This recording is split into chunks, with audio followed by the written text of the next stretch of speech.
আমরা সুযোগ পাই না পাই, আগামীতে যুবকদের কর্মসংস্থানের জন্য আমরা যুগান্তকারী পদক্ষেপ গ্রহণ করবো ইনশাআল্লাহ। অনেকে বলে থাকেন যে আমাদের জেলাটা এক কোণে পড়ে গেছে বাংলাদেশ, কিন্তু আমি বলতে চাই আমাদের এলাকার অসংখ্য সম্ভাবনা আছে, আমরা আমাদের যুবকদেরকে গড়ে তুলতে পারি। একটা কথা আজকে বলতে চাই, আল্লাহ যদি আমাদেরকে সুযোগ দেয়, আমরা সুযোগ পাই না পাই, আগামীতে যুবকদের কর্মসংস্থানের জন্য আমরা যুগান্তকারী পদক্ষেপ গ্রহণ করবো ইনশাআল্লাহ। ঠিক আছে, আমাদের পুরুষরা, আমাদের নারীরা, আমাদের ছেলেরা, আমাদের মেয়েরা ভালোভাবে নিজেদেরকে যোগ্য করে গড়ে তুলবে এবং ভালো ভালো জায়গায় যাবে।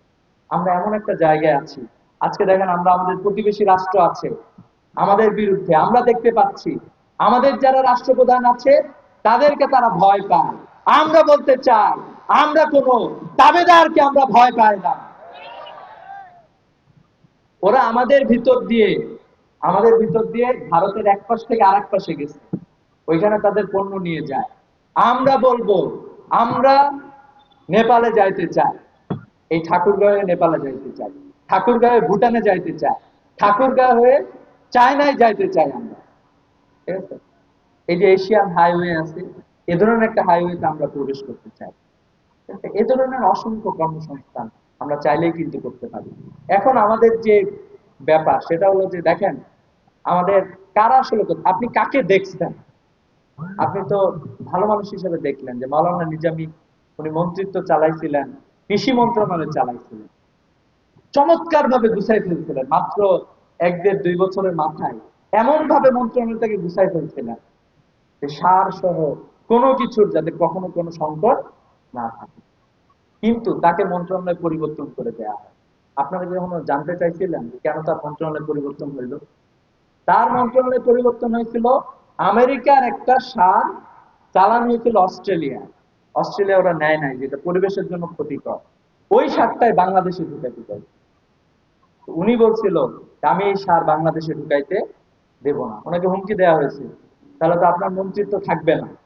উনি বলছেন যে আমার মন্ত্রিত্ব দরকার নেই। এরপরে ওনার মন্ত্রিত্ব পরিবর্তন করে দিচ্ছে। ওই সার যদি ঢুকতো, ক্ষতিকর সার, আমাদের দেশের মানুষদের ক্ষতি হইতো না। কিন্তু ওই জায়গায় অন্য আরেকজন মন্ত্রী থাকলে উনি ঠিকই ঢুকাই দিতেন। এইটা হচ্ছে একটা অবস্থা।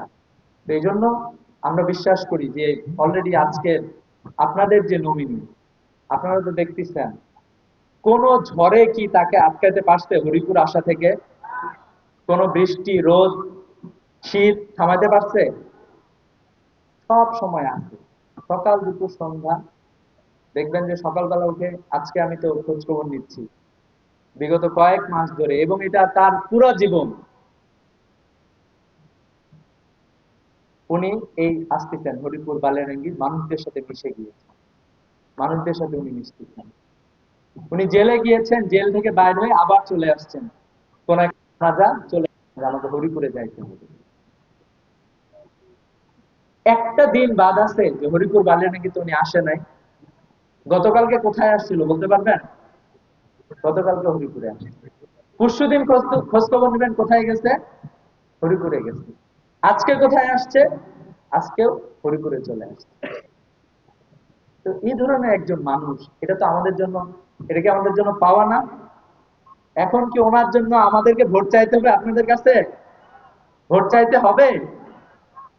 এই জন্য আমি বিশ্বাস করি যে আল্লাহ তাকে যে যোগ্যতা দিয়েছেন, বিশেষ করে আপনাদের সাথে থাকার যে মানসিকতা দিয়েছেন, এই মানসিকতা দিয়ে উনি ইনশাআল্লাহ আগামীতে আপনাদের পাশে থেকেই আপনাদের সাথেই কাজ করবেন ইনশাআল্লাহ।